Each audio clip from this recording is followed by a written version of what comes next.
Syracuse men's basketball recently has been trending in the wrong direction. 4 straight losses by 17 or more points, 3 straight games where the other team has put up at least 90. And as head coach Jim Boeheim put it, we can't stop anybody, and that's the bottom line. It's been rock bottom, but there's still one more game left in the regular season. Syracuse and Wake Forest. And the Orange can end this year on a high note. Plus, at halftime in the Dome, Jerry McNamara and Hakeem Warwick join a group of SU legends in the rafters. It's Syracuse, it's Wake Forest, and we'll even go back in time. This is Cuse Countdown, and it starts right now.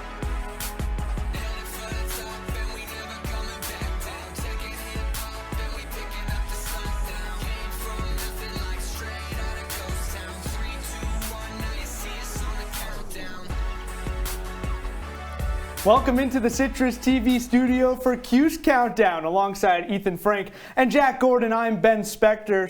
For Syracuse men's basketball, things have been spiraling in the wrong direction. And this past Tuesday, it might have been the worst of the worst. Georgia Tech hit 18 threes en route to a 20-point victory over SU. But Ethan, point blank, what's your biggest takeaway from this matchup? There's one word that comes to mind, Ben. It was embarrassing. And Syracuse just put out a product on the floor that was really not representative of what this program has become, of what this program should be. This defense has reached new levels of bad. It is a huge indictment on the entire coaching staff that Syracuse has put itself in a position where it is losing by this many points to a team it beat by 17 earlier in the year. It would not surprise me if there was major roster turnover after this season just because of how bad this performance was. Ethan, just like you said, what jumps out at me first is the defense. It has been historically bad, and that's what this program is predicated on. Great defense. Well, we haven't seen that in months, and that's why this is just so downright disappointing. This isn't just a bad team right now, it's a team that has given up, and that's the most disappointing thing to see. If a team like Georgia Tech shoots 45% from 3, you just saw it on your screen right there,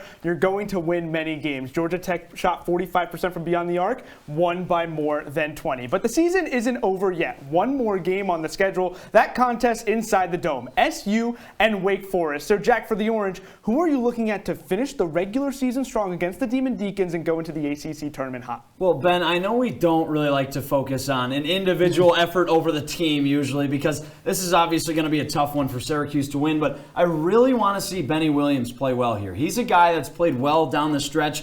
And I think outside of Judah Mintz, he's probably the most talented player on the roster. Wow. He's probably the most talented, but here's the thing. We all know this. It's that it's been such a back and forth affair with him. He goes downhill, uphill, 3 steps back, 2 steps forward, the whole ordeal with him. So I really would like to see him finish on a nice, consistent note because who knows if he does come back, but if he does, it would be nice to see him step up and be an even better player. So I like where you're going with this. I'm thinking about potential, and that's what leads me to Quadir Copeland is the player I'm watching these last couple of games. I think he has the most potential, just like you said, outside of Judah Mintz on this team. Ball handling, shoot, and if he's able to develop a jump shot with his length, I think of the Michael Benege model for Quadir Copeland, playing the forward position right now, but if he develops into that tall guard at the top of the zone, I think there is a lot of room for Quadir Copeland to go, continue to work on his shot under Jerry McNamara, one of the best shooters in the history of the Syracuse program. I see big things for Copeland if he has a really productive offseason. And head coach Jim Boeheim has talked about how good Quadir Copeland has been in practice, often gives him praise for what he does in practice, and that's why he's been playing more recently. But the leader of Wake Forest, let's go to Winston-Salem. Why not? That's head coach Steve Forbes. The head man has been through the gauntlet thus far throughout his career. He spent time as an assistant at Texas A&M, Tennessee, and Wichita State. Forbes was also the head coach at East Tennessee State at one point before getting the Wake Forest gig. So Ethan, Forbes has had the opportunity in the Power 5. He's just run with it. Yeah, he was an assistant at 8 different schools before becoming a head coach, and now he's really taken this opportunity, like Ben said, at an ACC program and made the most of it. Had a tough first year, 2020, 2021, but that was a tough year for everyone, playing in a lot of empty stadiums. But the last 2 seasons, over 500. It's been a long time time since Wake Forest was over 500 in back-to-back years, and Forbes deserves a lot of the credit for that. You know, we mentioned the Division I teams that Forbes came from. Well, he was at a handful of community colleges before then. It's pretty incredible how far he's come since then. I think it's most impressive that Forbes wasn't really a guy that was, the hottest coach on the market. Shaka Smart after VCU or Shaheen Holloway after St. Peter's last year. He really came out of nowhere, and this Wake Forest team has gravitated towards him. They love him. They've had a real culture change, and that's what's contributed significantly to them going on a run. In the brief time Forbes has been at Wake Forest, you can see that the Demon Deacons have the program's just completely turned around. And before Forbes, you look at Wake Forest's prominent alumni. Chris Paul, Tim Duncan spent the entirety of their collegiate careers at Wake Forest, 2 NBA all-time greats. The college game has completely changed, though. Wake hasn't had a player like that in years. Recently, though, Forbes has brought in great talent in his short time to help the Deacs turn it around, Jack.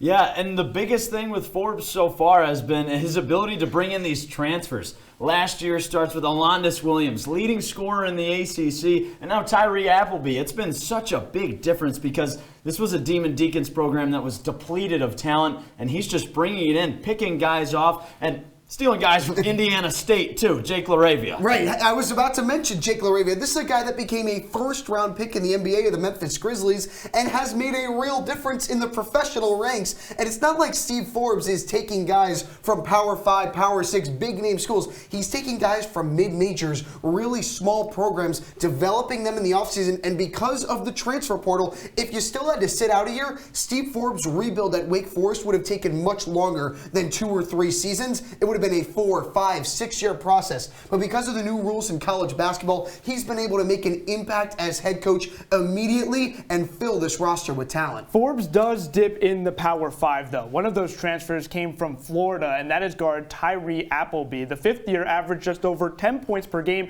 in Gainesville a season ago. Fast forward to this year, his game has completely changed. Appleby leads the ACC in scoring with nearly 19 points per contest. Jack, the UF transfer is somebody who SU is going to need to keep its eye on. Yeah, Appleby is a guy that can score at will at 3 different levels. He's not a big forward or an imposing size kind of guy. He's just a guy that can shoot, drive, dribble. Such a dynamic game, and he's a great passer, too. That's what's going to make it so hard for Syracuse to defend him because he has great players around him, and he's made them even better throughout the season. Right, and think about how experienced this guy is. He's been in college basketball a really long time. He's been around the block. He's seen a few things, averaged double figures almost every single season he's been in college, and this is really replicating his 2019 season at Cleveland State. That's a good Cleveland State program. Averaged 17 points and 5.5 assists that year. Now he's up to 18.5 and over 6 assists per game. So taking his game to another level, like we said. Appleby, a dynamic guard, should present a bunch of problems for this SU defense. But we're going to our first break on Cuse Countdown. On the other side, we'll highlight some of the seniors being honored in the Dome before the contest. We'll be right back in 90 seconds.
We're back on Cuse Countdown. Ethan Frank and Jack Gordon to my left. I'm Ben Spector. Thank you so much for joining us. Syracuse and Wake Forest inside the Dome marks the final game of the regular season, and that means the final contest inside the JMA Wireless Dome this year. That means Senior Day, and 3 prominent underclassmen will be honored before tip-off. So Ethan, we'll start with the captain. Guard Joe Girard, the Glens Falls native, has been a 4-year starter and leads the team in scoring this year. Yeah, I don't know if you could categorize anyone else as Jim Boeheim's favorite player except for Joe Girard, the player he defends most in press conference. Joe Girard it's been an up and down ride. He's been replaced at times for players like Kadari Richmond. Judah Mintz has come in and taken his starting point guard role. But when Joe Girard is on, he is so fun to watch, especially on the offensive end of the court. But when he's off, it is really, really bad. Think back to November of this season, the Bryant game, the Illinois game, that game against St. John's in Brooklyn. It was bad. It always feels like you want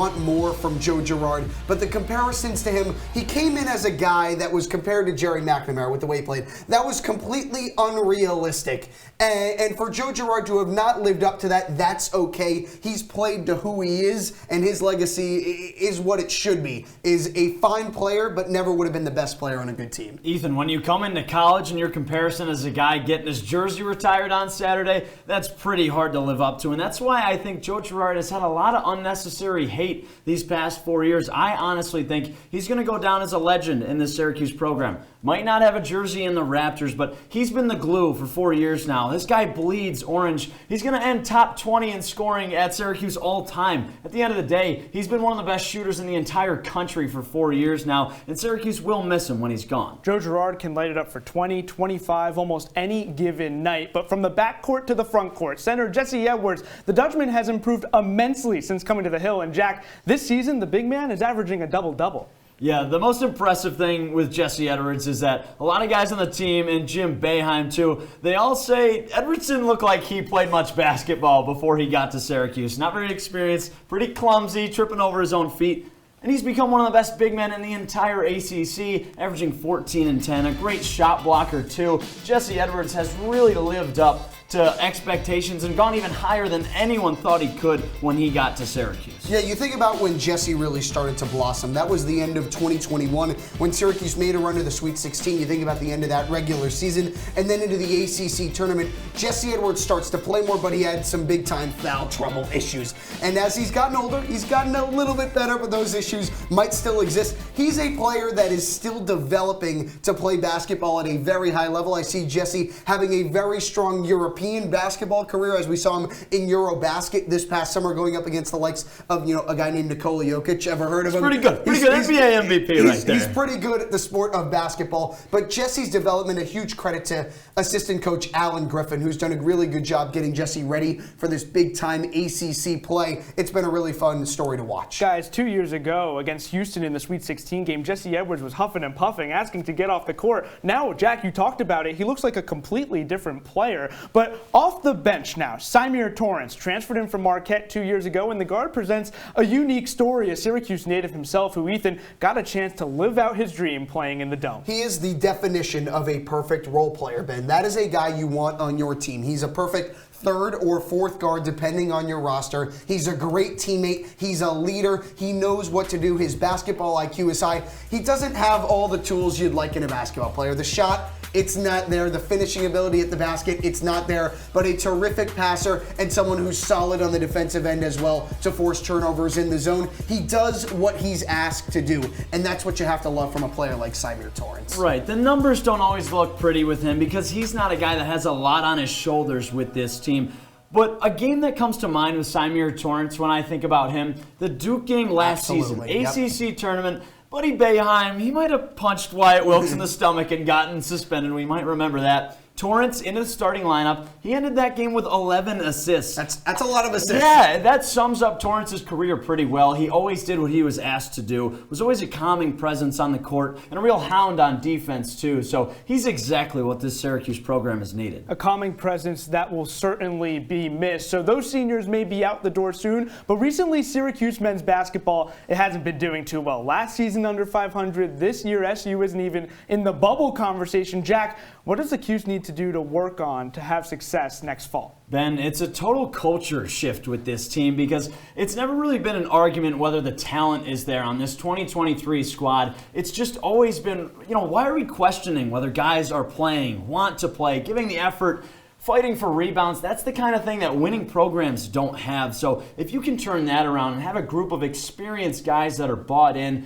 things can change. You become a program that wins close games and has each other's backs. That's what really, really good programs have. This Syracuse team doesn't have that. So you're looking at culture, Jack, but from a raw ability standpoint, this current Syracuse team is a bunch of specialists. Outside of Jesse Edwards and Judah Mintz, every single player on this team is pretty much one-dimensional. You think about guys like Chris Bell. What does he do? He shoots. What does Malik Brown do? He rebounds and plays defense. He dunks a lot. Okay, he does a lot of dunks. What does Justin Taylor do? He shoots. Syracuse needs more well-rounded basketball players. It can't just be guys who specialize in one thing. Not all of the parts add up to a whole. Syracuse needs guys that can do more than one thing at a high level. Judah Mintz, you know what he does at a high level? He plays defense at a high level. He gets to the basket at a high level. He shoots at the mid-range at a high level. If Syracuse can get more players like Judah Mintz, and I'm not saying everyone is Judah Mintz, it will lead to more success. So, Jack, you talked culture. Ethan, you talked about the roster holistically. One position on the team that can be blamed for some of the recent success or lack thereof is the head coach. The Orange find themselves on a 4-game losing skid, all by double digits. So, Ethan, how would you rate head coach Jim Boeheim and the staff's performance with the recent on-court production? It's bad. I don't know how it can be anything other than bad. This is a problem, Jack. Syracuse needs to make a culture change when it comes to the coaching staff because the guys that are being developed are not being developed properly. Teams run into trouble when they don't develop the talent that they have. That's what happened to Syracuse. There's a clear disconnect between the coaching staff and the talent. I wouldn't rate their performance well. So not developing the players well, you guys point to that. But another break here on Cuse Countdown. Don't go anywhere because Ethan and Jack have a lot to say about SU's defense as of late. Stay with us. This is CitrusTV.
Jordan knows he shouldn't eat this entire bowl of nachos, but tonight he's earned that right. Because a few hours ago in the middle of happy hour, he recognized a sign. Not from the gods or a bolt of lightning, but from a double heart, a kissy face, and a fourth ha in ha ha ha. That's when Jordan knew he was buzzed. So when it was time to go, he got a ride home instead of driving. Be a legend like Jordan. Recognize your buzzed warning signs and get a ride home. Buzz driving is drunk driving.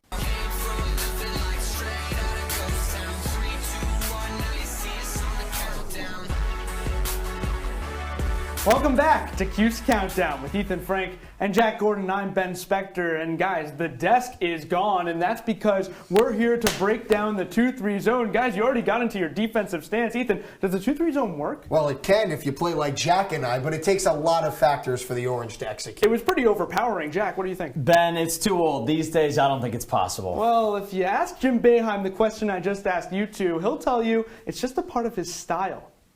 We cannot play man, Mike. You can ask that question 100 times. You have a house painter and you say, "Now I want you to paint like Picasso." That would be good if he could do that, but he can't. We play our defense. This is our defense. We don't have another defense. We've tried. We tried all summer. We tried in the fall. Our deep man is just not good. What a metaphor from Coach Boeheim right there, but Syracuse has given up over 90 points in each of the last 3 games. The last time Syracuse had a stretch like that, you'll have to go to the 1960-1961 season. So Ethan, why has the 2-3 zone struggled so much this year? Well, 60 years is a long time, Ben, but to look at the zone this year, you have to focus on the constant that's been in the zone the last 4 years when Syracuse's defense has been maybe, Jack, as bad as it's ever been, and that is Joe Girard, a 4-year starter for this team. And let's take a look at a couple of clips from this Pittsburgh game when the Panthers were raining threes down on the Orange, and we'll take a look at a couple of plays. Pitt shooters had no problem rising and firing over Girard. And let's pause this second clip because you see this rotation from Girard. Blake Hinson wide open right here on the left wing, forcing Justin Taylor to come up. If Hinson wanted, he could take this pass, bounce pass into the corner for an open shooter. Now this creates a 2-on-1 for Pittsburgh against Justin Taylor because of a lazy closeout from Joe Girard, and that's been a theme all season and really all of his career. He just isn't made to play zone defense. Syracuse's best zones come from long, athletic players at the top of the defense, and Joe Girard just doesn't fit that criteria, and that's why the Orange are struggling, because the top of the zone is the first line of defense against any offense, and Girard just isn't an intimidating presence. 2 players were left open on that play you just showed us, Ethan, and you'd think as a senior, Joe Girard would be accustomed to the 2-3 zone. His experience could help him be a more effective defender. But it doesn't matter if he's accustomed to it. He physically, athletically isn't able to get out to defenders. At the end of the day, he's just too small. Exactly. 6 feet tall, covering guys outside the three-point arc. That's not easy. Exactly, and Jack, aside from Joe Girard, there are definitely a ton of problems with this defense. Ethan, you said it's as bad as it's ever been in Jim Boeheim's era as the head coach of Syracuse. So why else has the 2-3 zone not worked this year? Ben, Ethan, we can talk personnel, but at the end of the day, the game of basketball has just changed. Since 1986 with the three-point arc, teams shoot more threes every single season no matter what. It's changed the game of basketball, and you can see by decade here, started out about 15 per game for the first 14 years, and then it just keeps going up, over 20 a game now since 2021. It's not easy to play a 2-3 zone and defend the three-point arc like this. You have 2 guys at the top defending almost the entire arc itself, and when you have guys like Girard and your personnel isn't right, that's not easy at all. You look at the Colgate game earlier this year, the Raiders were just raining threes on Syracuse, a big product of the 2-3 zone. If you shoot more threes, you have more of a chance to make those threes. But Jack, if Syracuse is going to continue to play the 2-3 zone, especially after this season with all of its struggles, how does it work? Well, Ben, we talk about the wrong personnel to have the zone, but how about the right personnel? It's guys with length at the top, 6'5", 6'6", long athletic guards, and Syracuse has certainly had that in its heyday. We'll show you some You know clips. what, Jack? Why don't you give me some examples? How about I Please educate be you, the Ethan? teacher. Please. Ethan, I'll tell you a name you're going to love. Michael Carter-Williams, 6'5" at the top of the zone. Just look at how long and big he is. He created nightmares for offensive players. And you see Christian Watford's going to come to the high post here, and the long arms of Brandon Trish and Michael Carter-Williams just make that so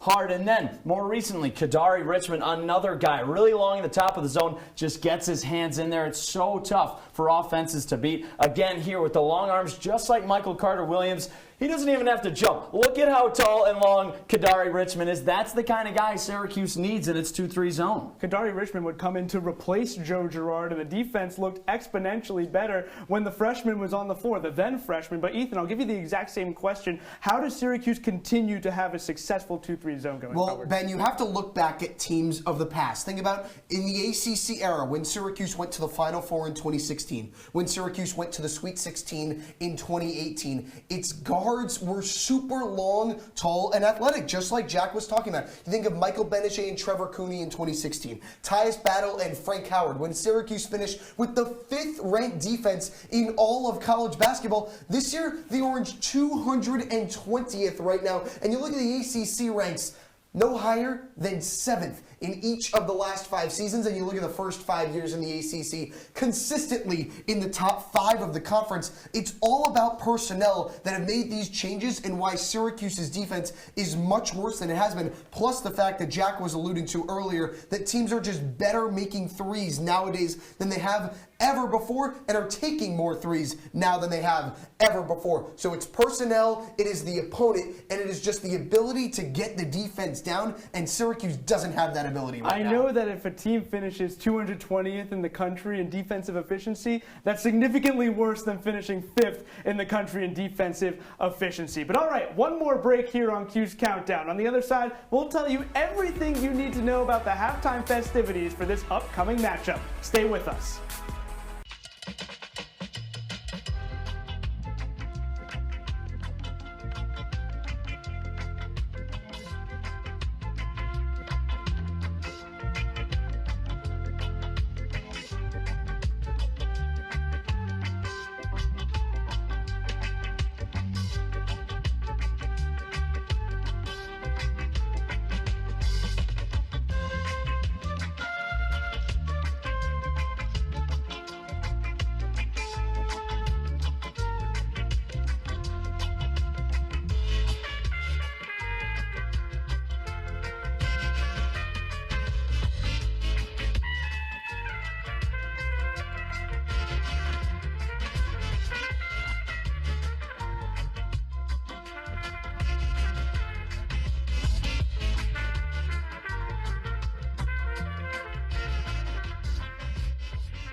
Welcome back to our CitrusTV studio for Cuse Countdown. Alongside Ethan Frank and Jack Gordon, I'm Ben Spector. And guys, while there is a game in the Dome this weekend, there's something else happening, and that's celebrating 20 years since the 2003 National Championship team. Real quick, you guys remember that run? Vaguely. Vaguely? That was about 1.5. So yeah, sure. Let's go. Yes. Well, if you're like these guys at home, no need to worry. We'll tell you the story. Follow us.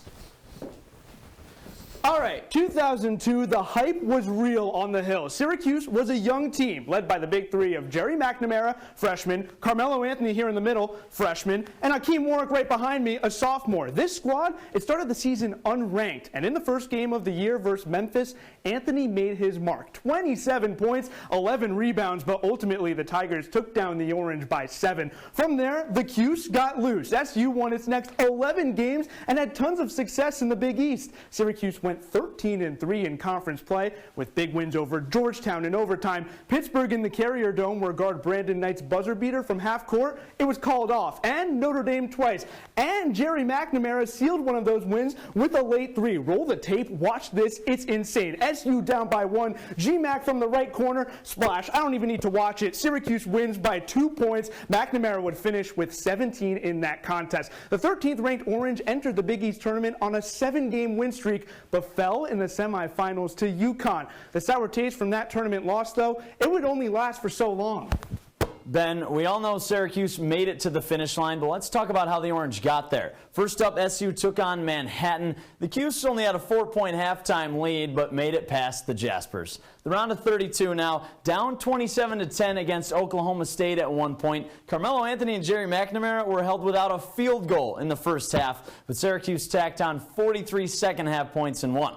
This next game was the opposite. SU jumped out to a 10-point lead at the half over Auburn. The Tigers went ahead and put up 51 in the second frame. The Orange squeaked by Auburn 79-78 and ended its 10-seeded Cinderella run. Elite 8 now, Syracuse put up its most dominant 2-3 zone performance. The Sooners shot 31% from the field. SU advanced with a 63-47 victory.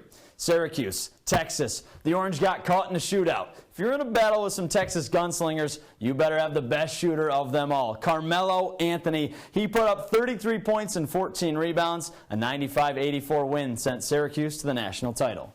So after the Orange took down the Longhorns, they set their sights on 2-seed Kansas. Syracuse and Kansas in the Superdome Monday, April 7th, and Jerry McNamara came out hot. Not one, not two, 6 3-pointers in the first half to help the Orange build a double-digit halftime lead. But in the second half, it was Kansas who came out of the locker room strong, really made this a close back-and-forth game throughout the entirety of the second half. Carmelo Anthony, 20, 10, and 7 for the Orange to lead them. But it came down to defense. And Hakeem Warwick making the key block on Michael Lee with just about a second to go, and then Kirk Heinrich's jumper too strong, and Syracuse is your national champion in 2003. But if you're KU and Roy Williams, you have to be kicking yourself. Went 12 of 30 from the free throw line in this game, a game you lose by 3 points. You miss 18 free throws. Not going to do it if you are Kansas. Josh Pace, Billy Edelin, huge contributions off the bench to help SU secure its first national title.